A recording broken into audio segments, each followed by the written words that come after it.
Au TEP à tous, bienvenue sur la chaîne des panafricanistes par essence, par conviction et par excellence. Celle des citoyens kémites par nécessité et obligation de combat. Nous sommes une chaîne qui n'est guidée que par nos ancêtres et rien que par les ancêtres qui appartiennent à l'égrégore du monde noir. Par conséquent, nous ne croyons en aucun Dieu venu de l'étranger. Toutefois, cette vidéo n'est aucunement destinée à inciter à la haine ou à la violence, car nous menons un combat qui est d'abord et avant tout spirituel, intellectuel et démocratique. Ensuite, il est politique, géopolitique et géostratégique. Contre l'impérialisme, le colonialisme, le néocolonialisme et l'endocolona, qui sont tous qualifiés de crimes contre l'humanité. Nous menons ce combat sur la base du principe fondamental que nous avons hérité de nos ancêtres kémites, qui est celui de la Mahat, c'est-à-dire solidarité, vérité et justice. Vous êtes donc en droit de connaître la vérité et nous avons l'obligation de vous dire la vérité, rien que la vérité, afin que justice soit rendue au continent africain. Et ça, c'est notre modeste contribution dans cette noble lutte en faveur de la souveraineté, la dignité, la solidarité et l'unité africaine. C'est exactement ça que nous appelons le panafricanisme. Bien-aimés frères et sœurs, quel est le rôle des ambassadeurs français en Afrique francophone, mais aussi des ambassadeurs occidentaux en Afrique? Comment fonctionne-t-il? Comment travaille-t-il avec nos dirigeants? C'est incroyable, mais vrai. En fait, ces gens, ce ne sont pas des diplomates. Ce sont des bandits, ce sont des brigands, ce sont des voyous qu'on envoie chez nous et qui viennent faire leur cinéma.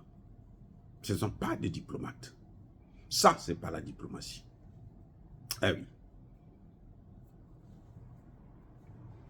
Le président Assimi Goïta nous a dit, et il a bien précisé la date, parce que je crois qu'il a été choqué, comme vous allez l'être, moi je le suis moi-même.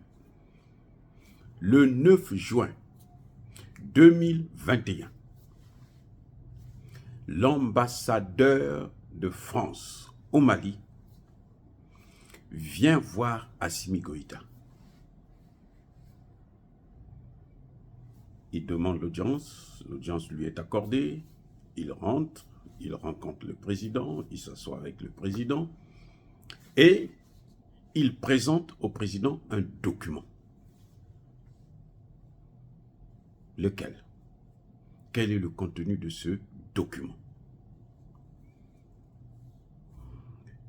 Ce document indique que l'OTAN va venir s'installer au Mali. L'OTAN va occuper le Mali. L'invasion du Mali se fera désormais par l'OTAN. Mais entre-temps, vous avez près de 12 000 ou 13 000 soldats de la MINUSMA. Vous avez près de 5 000 soldats de Barkhane. Vous avez Takuba. Vous avez le G5 Sahel. Vous avez tout. Le G5 Sahel, parce que le G5 Sahel aussi, c'est la France. Hein. Ça appartenait à la France. Alors, qu'est-ce qui se passe? L'ambassadeur dit, ce document-là, nous, l'OTAN, là, Organisation de l'Atlantique Nord. C'est l'Atlantique Nord, là. Ça va de l'Europe jusqu'aux États-Unis.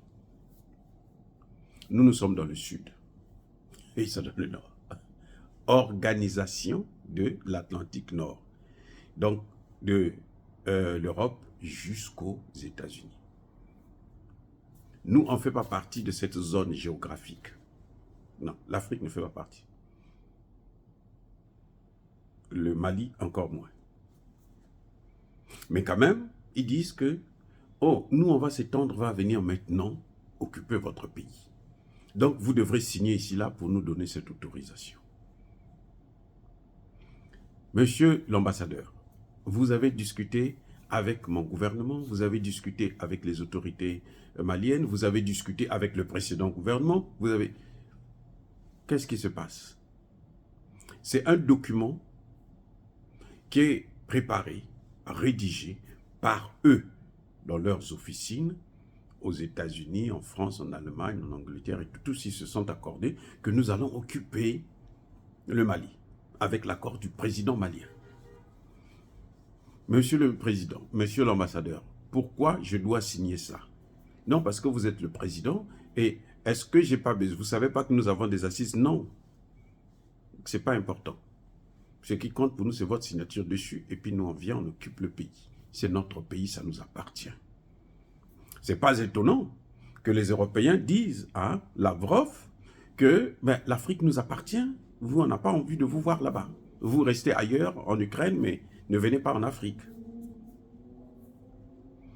Voyez comment ça se passe? C'est grave de voir de telles choses. Et pourquoi je dis que c'est grave? Parce que ce n'est pas la première fois. Lorsque le président Touadéra prend le pouvoir, écoutez bien, le président Touadéra prend le pouvoir pour la première fois.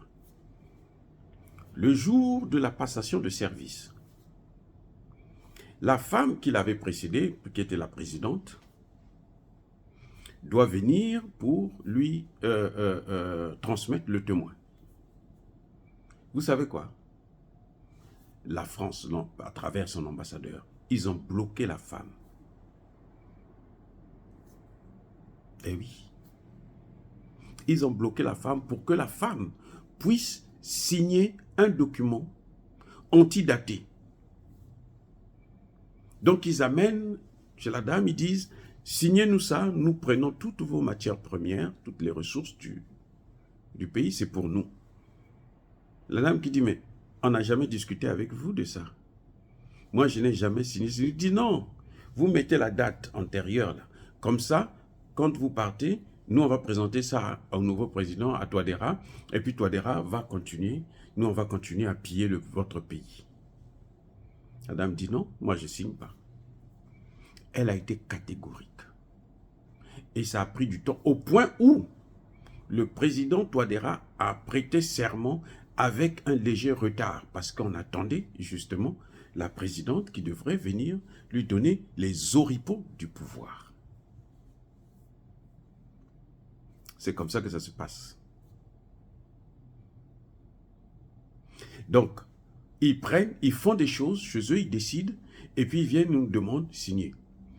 Vous voyez les accords là, comme la CPI. Hein? La CPI là. Ce n'est pas des traités qui ont été discutés avec les experts africains. Tous nos chefs d'État tombent dans ce piège. Pour la plupart, parce que bien entendu, ce sont eux qui les laissent, qui leur donnent le pouvoir. Donc vous êtes obligés de faire ça, sinon on vous enlève. C'est bien ce que Emmanuel Macron a dit à Assimi Goïta. Si tu ne fais pas ça, on fera un coup d'État. Tous les traités là. C'est pour ça que vous voyez ces traités là. Eux-mêmes, ils ne signent pas. Nous, on signe et puis on nous impose ça. Vous voyez les Africains qui courent là pour le réchauffement climatique. COP 21, COP 28, COP 50, 60. Les chefs d'État africains là, ils ne lisent pas ces textes-là.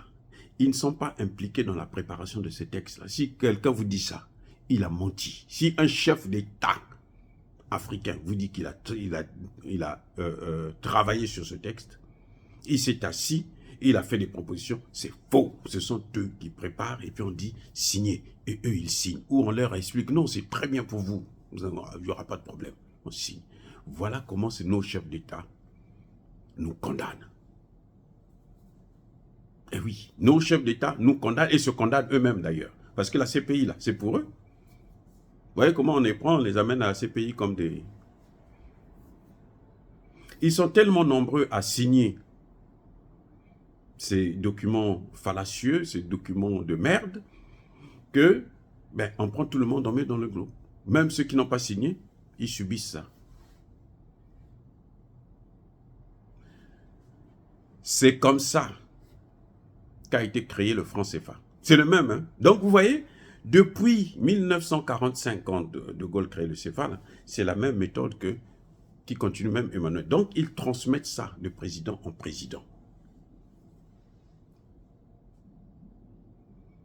Le franc CFA, De Gaulle s'assoit avec Sostel et puis Préven, son ministre de l'économie et des finances, le ministre des colonies, il s'asseye, il signe, il dit ça c'est la monnaie que tous ces pays des imbéciles vont utiliser.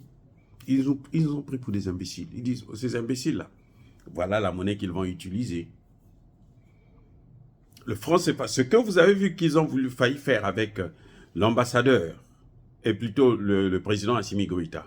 Ce qu'ils ont failli faire avec au Centrafrique, avec la prédécesseur de Assimi Goïta, plutôt de Touadéra, c'est exactement ce qu'ils ont fait avec le CFA. Là, De Gaulle, il signe, son ministre des Affaires de l'économie signe pour la France, le ministre des colonies signe pour les pays africains. Et puis on dit, bon, voilà la monnaie que vous allez utiliser. Et nos chefs d'État, tous les chefs d'État, en dehors de ceux du Sahel, il n'y en a aucun qui dénonce ça. Vous voyez? Aucun ne dénonce ça. Ils n'ont pas travaillé avec eux pour avoir ça. Maintenant, tous les chefs d'État comme Olympio, Sylvanus Olympio, qui a voulu changer sa monnaie, créer sa monnaie, on les a tués. Voilà comment fonctionne la France. C'est un pays de bourreaux, de criminels, de pilleurs, de voleurs. Et c'est comme ça qu'ils nous ont imposé même les constitutions de nos pays.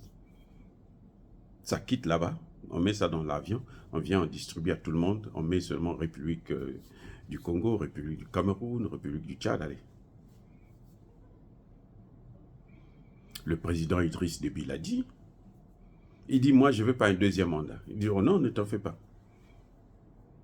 Ils vont, ils prennent leurs experts qui viennent, qui changent la constitution avec les voyous, les imbéciles là, qui sont dans nos parlements, corrompus jusqu'à la moelle épinière. Ils le remplissent et puis on vient, on présente au président, bon, on a changé la constitution, le parlement a changé la constitution. Donc tu peux maintenant te présenter, reprends un troisième mandat. Jusqu'au jour où il a dit non, je ne veux plus continuer à me faire manipuler. Et ils l'ont tué. Peut-être que c'est ce que les autres chefs d'État craignent d'être assassinés parce qu'eux, ils sont très violents. Mais en tout cas, il faut reconnaître que ceux qui sont là au pouvoir, ce sont des marionnettes. Ce sont eux qui les guident. Dès qu'ils bougent comme ça, allez, ça y est. Ils disent ceci, allez, ça y est, on tourne, ils font ceci. C'est comme ça que ça fonctionne. Ce que le président Assimi Goïta a dit là, c'est ce qui s'est toujours passé dans des relations entre la France et les pays africains. Et c'est ce que la jeunesse africaine ne veut plus entendre parler. C'est ce que les jeunes africains ne veulent plus voir. Et c'est ce que la France ne supporte pas. C'est pour ça qu'ils sont en train de préparer maintenant des plans pour exterminer les Africains. Voilà ce qui se passe. Dire cela, c'est inciter à la haine ou à la violence. Non. Yaba colère, veyamalem. Encore une fois de plus, bien-aimés frères et sœurs, soyez bénis. Je persiste et je signe. Soyez abondamment bénis par le Dieu des Kémites et par nos ancêtres angélisés. Mais que tous ceux qui persécutent le continent africain le pillent et le déstabilisent, qu'ils soient noirs, blancs, chinois, arabes, juifs, indiens, qui qu'ils soient punis, maudits, foudroyés, neutralisés, écrasés, effacés par ce Dieu des Kémites et par nos ancêtres angélisés. Vive l'Afrique éternelle. J'ai dit et j'assume.